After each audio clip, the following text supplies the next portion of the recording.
ओम शांति। दादा चंद्रहास जी इनके जीवन पर आधारित एक अलौकिक जीवन कहानी इस पुस्तक में आज हम पढ़ेंगे। साक्षात्कारों द्वारा स्वर्ग के राज खोले। इस विषय पर दादाजी अपने अनुभव सुनाते हैं। चलिए आज हम इसे पढ़ते हैं। यह करीब सन 1940 तक की बात है।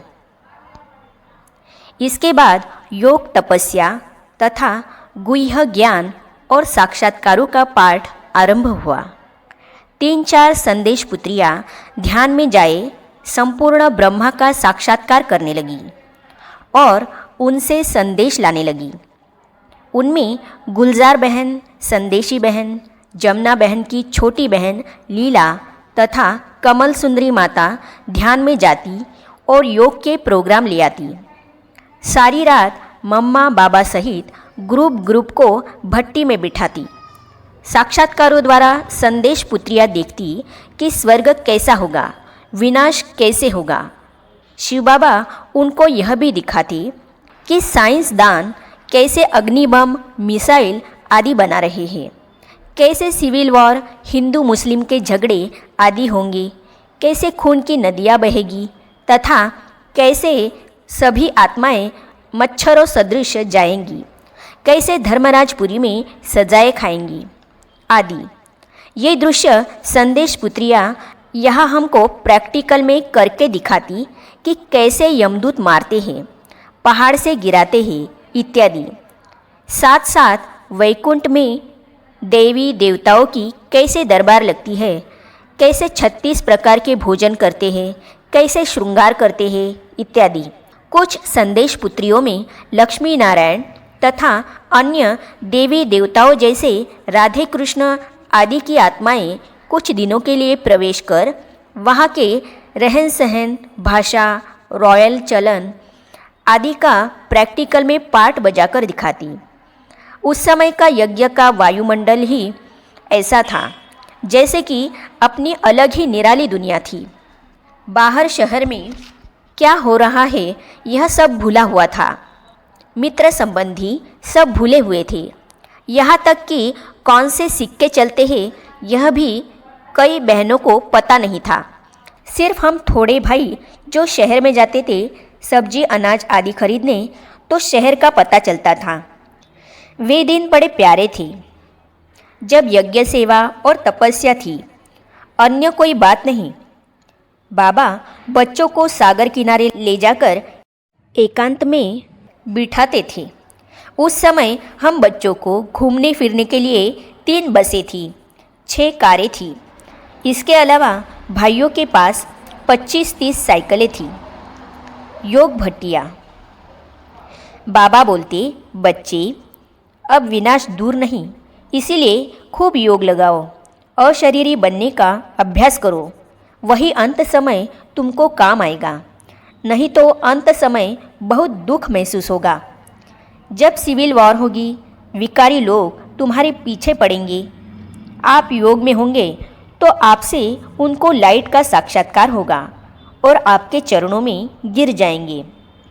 योग का बल नहीं होगा तो तुमको पकड़ लेंगे। विनाश के समय कुछ खाने को नहीं मिलेगा। अशरीरीपन का अभ्यास होगा तो भूख प्यास कुछ नहीं लगेगी। बाबा रस्सी खींच सूक्ष्म वतन में आपको सुबीरस पिलाएगा। ऐसी बातें सुन हमको योगी बनने की चिंता लग जाती। वतन से योग भट्टी के प्रोग्राम आते तो सब योग में बैठ जाते। दूसरी तरफ विश्व की ईश्वरीय सेवा अर्थ भी बाबा प्रेरणाएं देते। अच्छे कागज़ पर संदेश छपवाए सारे विश्व के बड़े बड़े लोगों को तथा संस्थाओं को भेजते। उसमें निकट भविष्य में विनाश होने तथा नई दुनिया स्वर्ग की स्थापना की सूचना देते। बाबा साहित्य में कभी राजस्व, अश्वमेध, अविनाशी ज्ञान यज्ञ तथा रुद्र ज्ञान यज्ञ भी लिखवाते थे। इनका अर्थ बाबा समझाते थे कि बच्चे राजस्व अर्थात स्वराज्य के लिए शरीर के भान को भी स्वाहा करना है। इसी ज्ञान यज्ञ में पुरानी दुनिया के विनाश की ज्वाला निकलेगी। इस प्रकार अर्थ सहित छपवाकर इंग्लैंड, अमेरिका के बड़े बड़े विश्वविद्यालयों तथा सरकार के बड़े बड़े लोगों को ज्ञान रत्नों की सौगातें भिजवाते थे। बाबा कहते थे कि यह ईश्वरीय ज्ञान तो सुनहरे महावाक्य है, इनको सुनहरी स्याही से आर्ट पेपर पर छपवाओ और सुनहरी स्याही में छपवाकर ही भेजते थे। कराची में भी जो साधु महात्माएं आते उनको ऐसा लिटरेचर भेजते थे। कभी मुझे उन्हों के सत्संगों में जाकर उनका भाषण सुनने के लिए भेजते। मैं उनसे मिलने का समय लेता और फिर बाबा हमें ज्ञान रत्नों से सजाए भेजते। मैं उनसे पूछता कि श्री कृष्ण ने गीता कब सुनाई, उससे क्या द्वापर के बाद कलयुग स्थापन हुआ, इत्यादि। ऐसे सेवा करना भी सीखते। ज्ञान के गुह्य राज, चंद्रहास का नाम। साथ साथ ज्ञान के गुह्य राज भी खुलने लगे। एक बार संदेश पुत्री को बाबा ने झाड़ का साक्षात्कार करवाया, जिसमें मनुष्य के शीश अर्थात चेहरे लटक रहे थे। उस पर बाबा ने वाणियों द्वारा समझाया कि यह मनुष्य सृष्टि भी झाड़ मिसल है, जिसमें कैसे पहले देवी देवताओं का एक धर्म है, फिर उससे द्वापर युग के बाद अलग अलग धर्म निकलते हैं।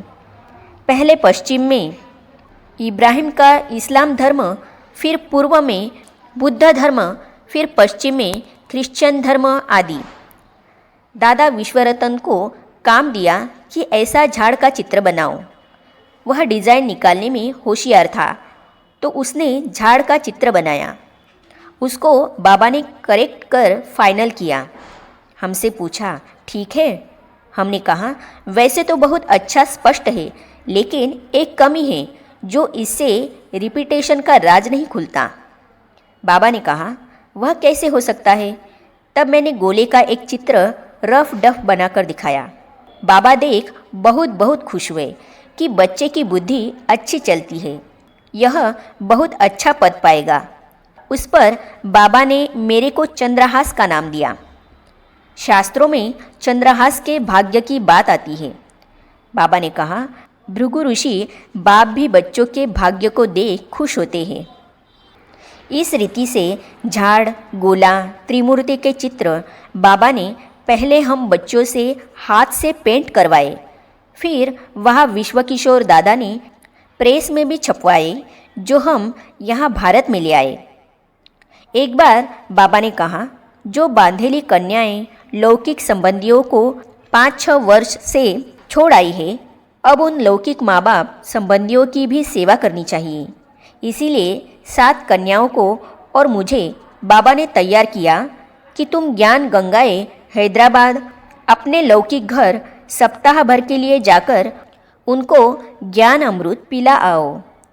मैं और 7 बहनें, जिनमें मनोहर बहन, गंगे बहन, जमुना बहन आदि थी, इतने वर्षों के बाद हैदराबाद गए। उन्हों की माताएं आदि तो अचानक उनको देख हैरान हो गई, बड़ी खुश हो उनसे मिली। इस रीति से तपस्या भट्टी के 14 वर्षों में बाबा ने बड़े प्रेम प्यार से हर प्रकार का लालन पालन दिया। कभी देवताओं की महफिल में 36 प्रकार के भोजन भी खिलाए, तो कभी छाछ ढोढ़ा भी खिलाया, जिससे कर्मेंद्रिया कहाँ भी चलायमान न हो। समय पर जो मिले सब में समान रहे। अशरीरी अवस्था का अभ्यास भी ऐसा करवाया, जो कई कन्याएं क्लास में बैठे बैठे ध्यान में उड़ जाती, अनेक प्रकार के स्वर्ग के साक्षात्कार करती। वहाँ की रीति रस्म, भाषा, पहरवाइस, चाल चलन तथा धर्मराजपुरी, सूक्ष्मवतन आदि के दृश्यों को प्रैक्टिकल कर दिखाती, जिससे हम ध्यान में न जाने वाले भी सब सहज जान जाते।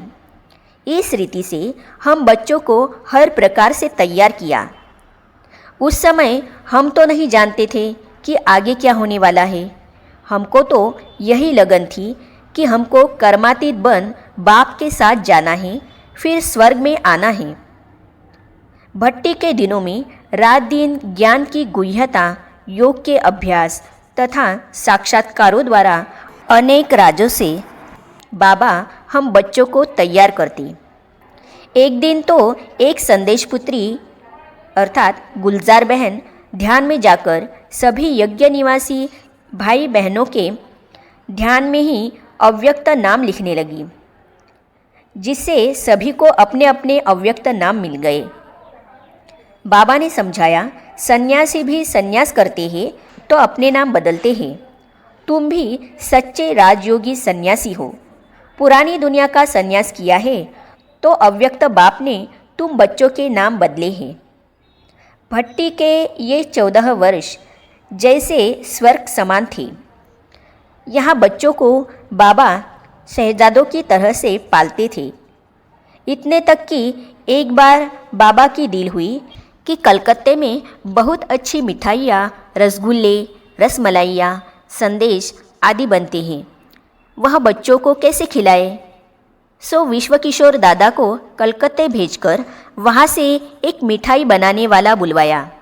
उसको बोला, हमारी माताओं को ये मिठाइयाँ बनाना सिखाओ। उसने माताओं को सिखाया। दूध की तो कमी नहीं थी। अपनी गौशाला थी, 8-10 गायें थी। सो माताएं जब सीख गई तो कभी कोई मिठाई बनाकर सभी को खिलाती थी। ऐसे थे मेरे प्यारे बाबा और उनका हम बच्चों में स्नेह। मेरे को तो ऐसी भासना आती जैसे यही मेरे माँ बाप, बंधु, सखा है। बचपन में जो माँ बाप का प्यार पालना नहीं मिली वह अब पूरी हो रही है। बाबा का भी मेरे ऊपर खास प्यार था, क्योंकि गोपों में मैं एक ही ऐसा बालक था जो इतने सितम सहन कर बंधन तोड़ बाप दादा की गोद में समर्पण हुआ। बाबा की खास छुट्टी से रोज़ साइकिल पर क्लिफ्टन जाकर बाबा की मुरली सुनता और फिर लौटकर कुंज भवन में बहनों की क्लास में सुनाता। कभी बाबा आकर क्लास कराते, कभी बाबा मुरली लिख भेजते, मम्मा क्लास कराती। कभी देसी घी खरीदने मेरे को बाबा हैदराबाद भेजते, कभी सिंधी सेठ लोगों को लिटरेचर देने भेजते। ऐसे अनेक प्रकार से बाबा सेवा करना सिखाते। अपने अनुभवों में दादा चंद्रहास जी आगे कहते हैं, पाकिस्तान की स्थापना जब सेकेंड वर्ल्ड वॉर लगी तो बाबा की उसके ऊपर भी मुरलियाँ चलती थी कि यही यूरोपियन वासी यादव अपनी बुद्धि से अर्थात न कि पेट से अपने विनाश के लिए ऐसे बम आविष्कार कर रहे हैं। तो इसे हम पढ़ेंगे अगली कड़ी में। तो ये जानने और पढ़ने के लिए इस चैनल को सब्सक्राइब करने के साथ ही साइड में जो बेल आइकॉन है उसे भी क्लिक कीजिए, ताकि आने वाली सभी वीडियो और अब तक की सारी वीडियो आप तक पहुंचती रहेगी। ओम शांति। धरती पे शिव शक्तियाँ आ गई, धरती पे शिव शक्तियाँ